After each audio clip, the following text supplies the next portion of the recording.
Joe, are we talking about the OC Season 2, Episode 9, or are we talking about the best song on Lauryn Hill's debut album? Because this episode is X Factor, baby. Wow. That was a journey, and that was delightful. So this episode, if last episode was fully focused on adult drama, this episode goes full in on teen drama. And towards the end of this episode, my notes became almost exclusively caps lock. 'Cause every decision that happens in like the last 10 minutes of this episode is insane. And I found myself wondering how you guys all called it. Literally the listeners, my friends, you. How are we at a point where Summer is the only likable character making smart decisions anymore? Like, this is chaos, Joe. Chaos in this episode. Yep. I want to read to you 3 notes that I wrote in quick succession. Okay. Because I think that it takes you on a journey. First note. What the hell is this Alex storyline? Second note. Yeah. I'm a minute in and I cannot believe they're doing this subplot. Third note. Ooh, it's a sexy forbidden X. There is no way that Seth Cohen is a better lover than any woman in history. True. So yeah, this is the episode where we find out that Alex is secretly not fully broken up with her ex, who happens to be a woman. And boy, Joe, it's not directly homophobic, but it certainly stinks of homophobia all over the goddamn place in this episode. Matt, it is structurally homophobic in that, like, let's make the reveal that she's bi. Like, bum, bum, bum. Bum, bum, bum, she's bi. And again, like, bisexuality... Like, shout out to the people who, like, that is their lived experience, because I gotta tell you, it's fucking difficult, because anytime you're in a normal hetero, well, I hate that I said the word normal just now. Anytime you're in a seemingly from straight passing hetero a straight passing hetero relationship, it throws all of your queerness and sexuality completely into question for the whole world to analyze. Yeah, I had a friend who... I've had several friends, actually, who identify as bi, who have never been with women, like have never physically been with women. Which, like, do I question their authenticity, or, you know, like, there's no litmus test. Like, I'm not, like, you know, the potency of their bi-ness because they've never physically been with a woman. I'm like, no, because, like, you know, you can still... You're attracted to what you're attracted to who you are attracted to. But all of that to say that, like, I've also had friends, like, I had a friend who worked for an LGBT organization, and she identified as bi, but, like, her coworkers had only ever seen her, like, date women, and, like, everyone assumed incorrectly that she was an ally, which, like, kind of sucks, because it's like, oh, these are my people and stuff, right? And so it's one of those things where it's like, this is kind of playing into the, like, you know, we talked about on Fright School, like, the predatory lesbian. This is not so much the predatory lesbian as the, like, confused and messy bi person trope. Yeah, it's also a very confusing overall thing, because, like, I as a straight male have never questioned my straightness. Can I absolutely look at a dude and be like, dude, that guy's fucking hot. Yeah. Like, I can, I believe it was the Todd in Scrubs that said the Todd appreciates hotness of all genders, which is absolutely the truth for me. I appreciate hotness no matter what the circumstances. But when it comes down to, like, do I want to be naked around that hot person versus this hot person, then the answer almost exclusively leans towards female. Yeah. Yes. Yes. So like that's fine. And but I think that's where it, you know, when people try to argue with you, where it's like, no, there's only these things. It's like, no, like, there is a fluidity that moves in different speeds and different motions. And for me, it's like I am a straight person who can absolutely admire and appreciate the sexiness of the same gender of mine when I see it, while still not wanting to actually fuck it. You know, like, Oh, Matt, I love you. You over-explained your I'm not shitty. But like, I think I nailed it. I think you nailed it too. It's just so frustrating because, like, it's the same thing that happened in Happy Endings. I don't know where you are in your Happy I Endings. still never started season 2, mostly because it dropped off of HBO Max, and it took me a while to realize, I think it's on Hulu now. Yeah. See, the thing about Happy Endings is that there's a character who has a same-sex ex, and it becomes this whole thing and becomes played for comedic relief. And it's just like it's seeing things like this that make that inspire writers who are people who want to be TV writers, to like go out and make it on their own, right? And it's also just like so blatant that her bisexuality doesn't need to be played for as heavy, right? As heavy for like, oh, it's so shocking, so scandalized. It is so upsetting how this entire plot is handled. Yeah. You know what I mean? Yeah. Like I credit where credit's due. This is the most credit I can give. I think Ryan mostly comes out of this pretty clean in the sense of like he sees it, he figures it out. He's like, that is for them to have that conversation. I'm not going to be the one that like outs anybody or whatever. Mm-hmm. And I genuinely think that when he's like telling Seth, like, you really don't want to go down to the bar, I don't think it's because he's thinking, you can't possibly know that Alex is bisexual. That would be, I think he knows how shitty Seth is and how Seth is going to react to the circumstance. And he's going to make it all about him. And that's not, it's not about him. And boy, did he. Like, this was like one of those things where this is going to sound like I'm patting myself on the back too much, and I don't mean to. But like, I have since literally like middle school or freshman year of high school have always been pretty much an ally in that sense of just like, hey man, like, I'm not going to protest your lifestyle. I love you. I want to support you in any way I can. Like all of that. He's an ally and a Christian. Yeah, it's a rare combo, and for sure.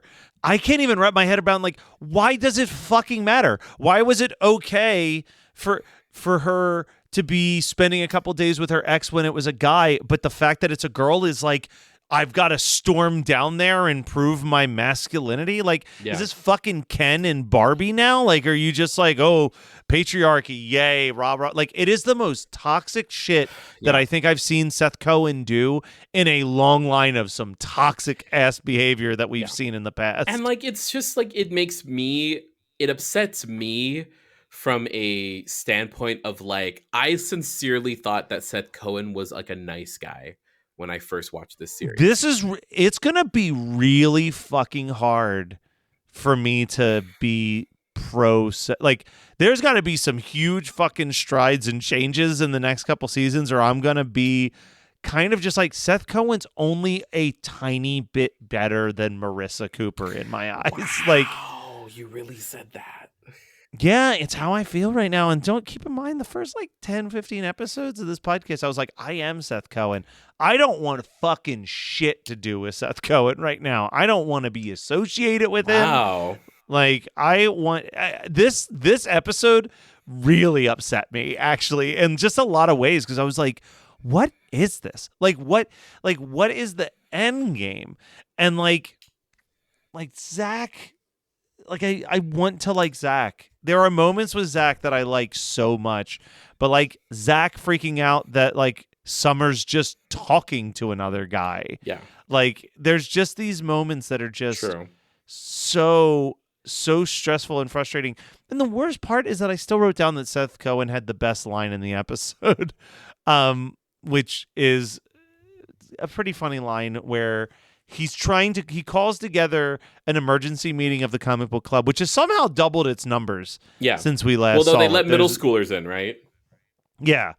But he yells at one of the kids and then he apologizes and he says, sorry, sometimes Bruce Banner has to become the Hulk, which is such a dumb line. And I think it's only funny coming from like that kid could have beaten up Seth Cohen in a fight. Yeah. Like if it came to fists, like Seth Cohen's going down. This whole obnoxious thing is happening, and simultaneously Ryan is trying to make Lindsay more okay with Marissa because he's like, look, she's my friend. She's going to be around. Like, you should try to at least make friends with her because, like, the quicker that you do that, the less you'll see her as my ex-girlfriend, the more you'll see her as our mutual friend.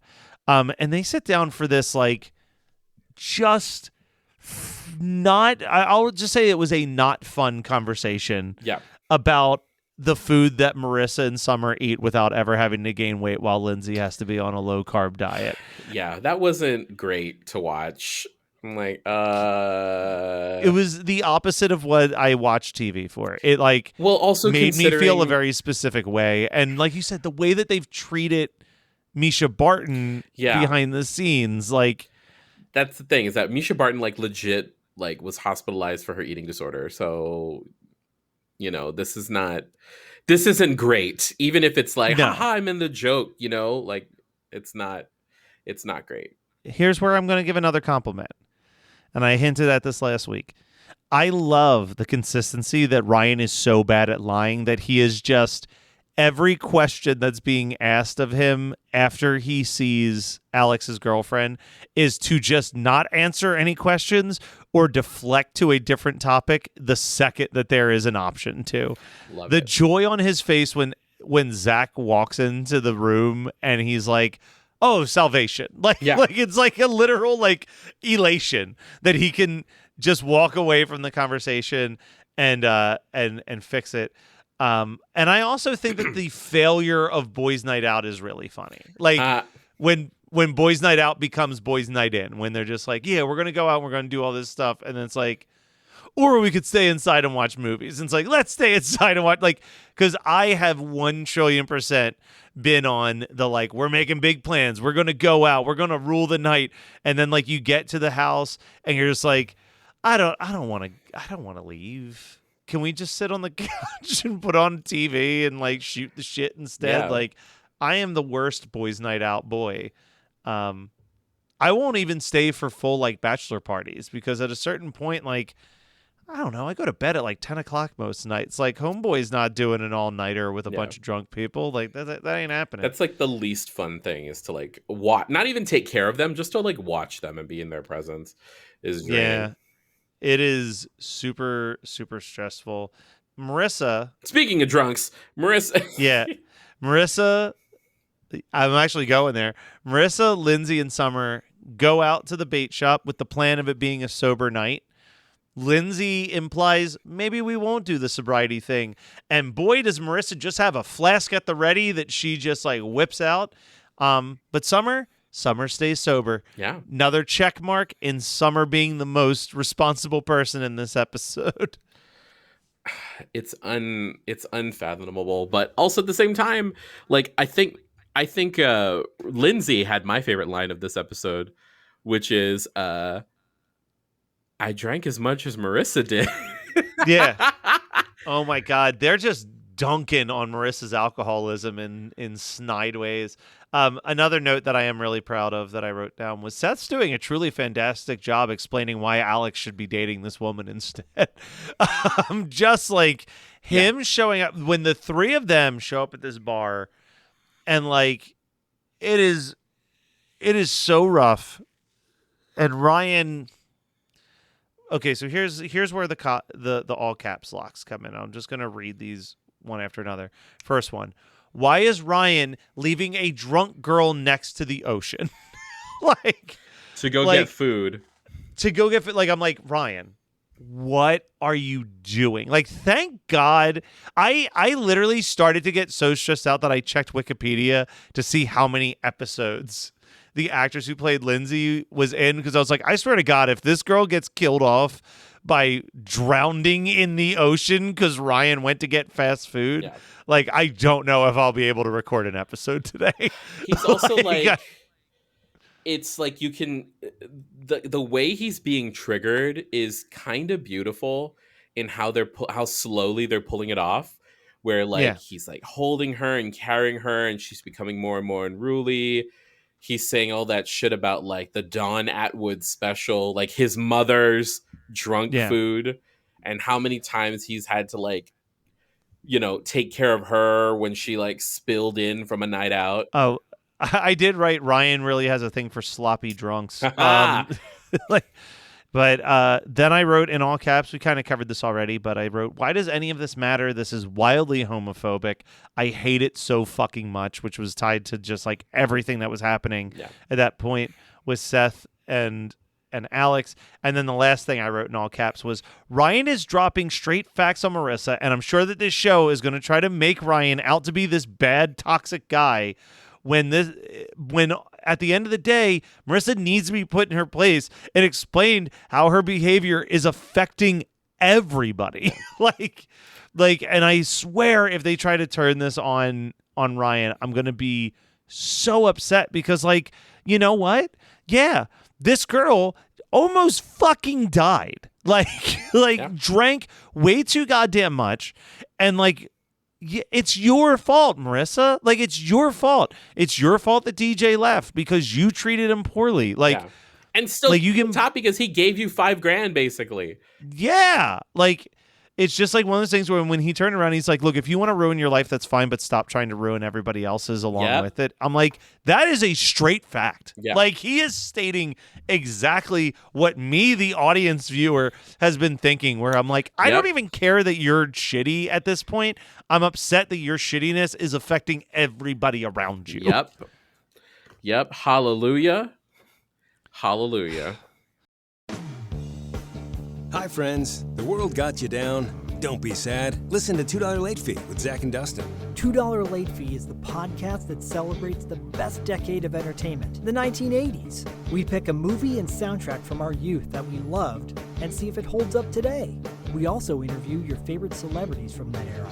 All in the spirit of positivity and togetherness. Check us out at $2latefee.com. Now, this episode does have some good tunes, though, Joe, and we're going to dive into some of them.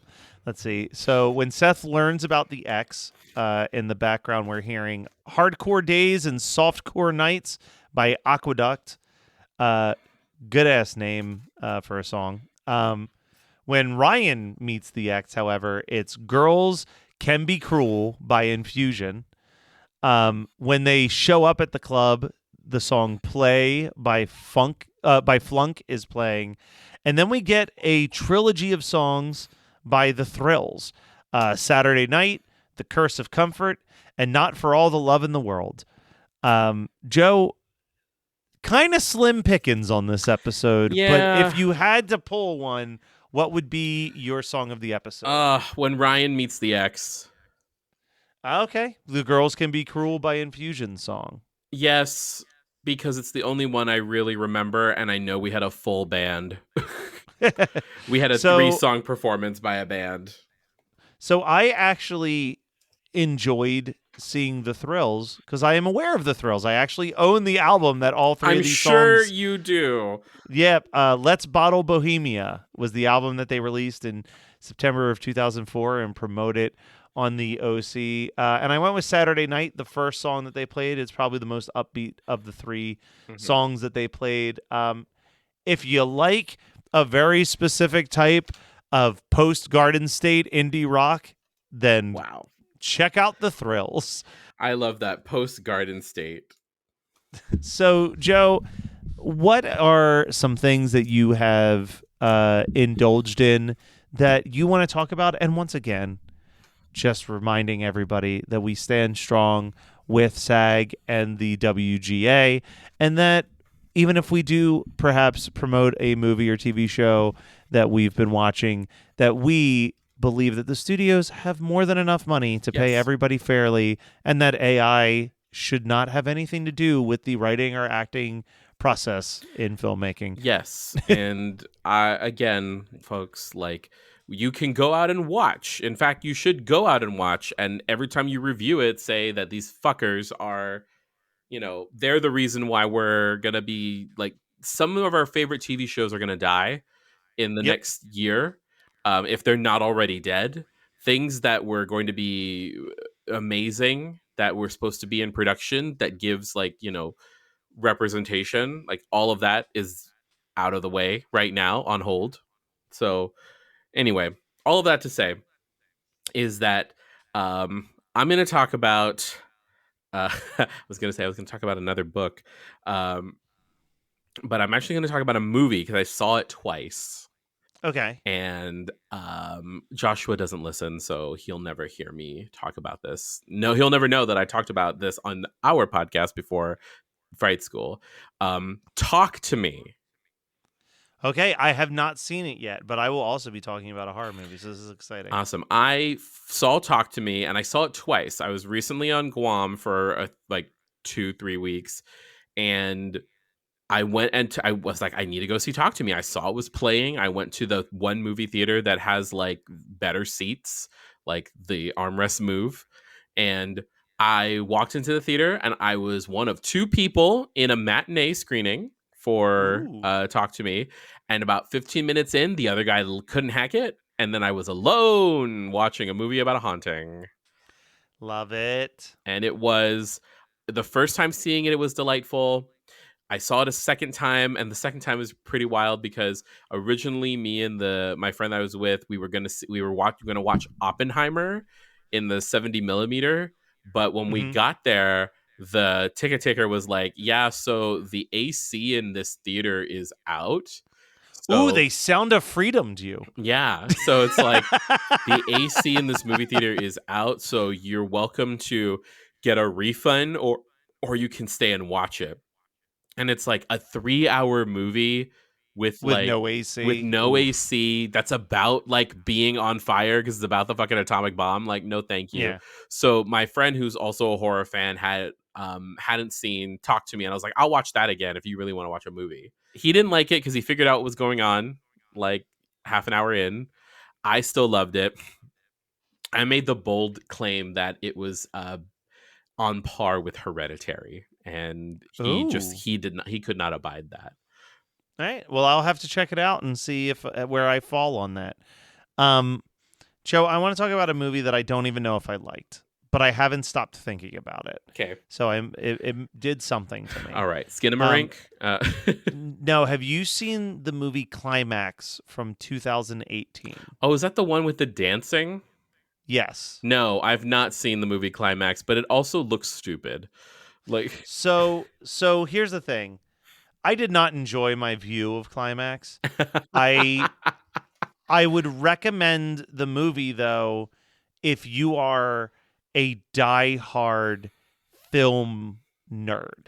And I mean specifically if you are a nerd of like cinematography and editing and stuff like that, because what makes this movie sit in your brain is that the concept is basically a dance troupe rents out a warehouse to practice their routine for this big event.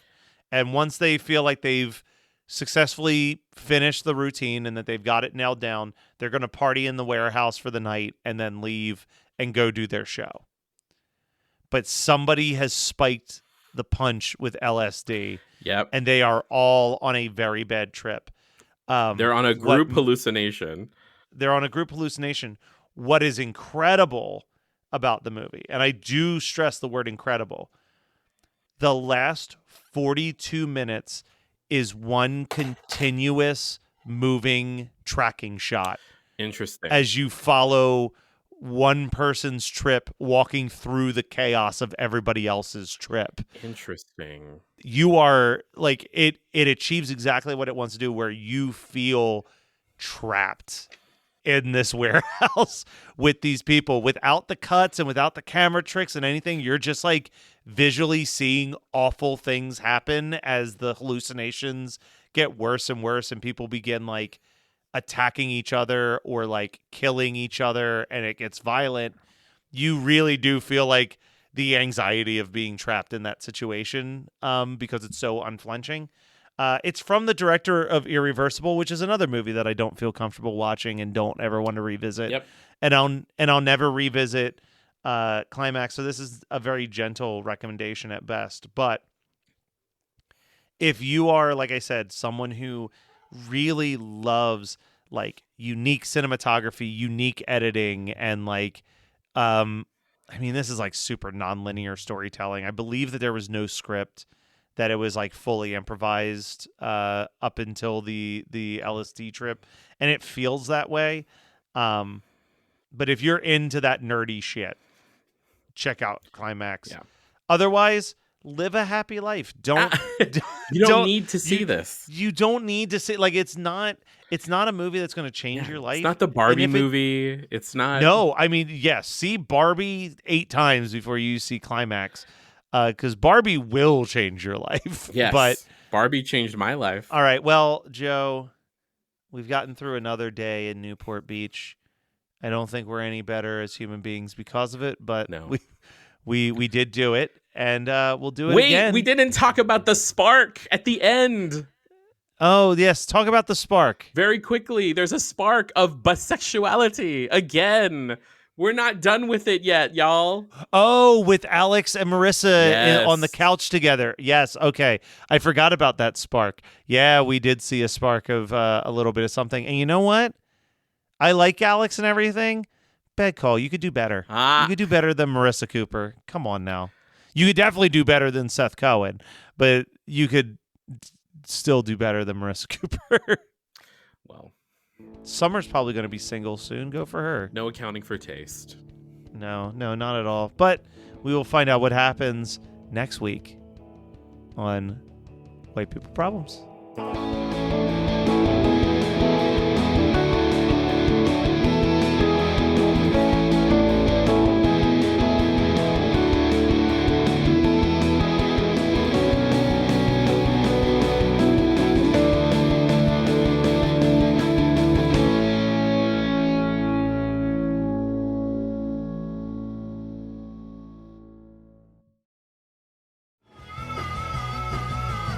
You're listening to the Geekscape Network.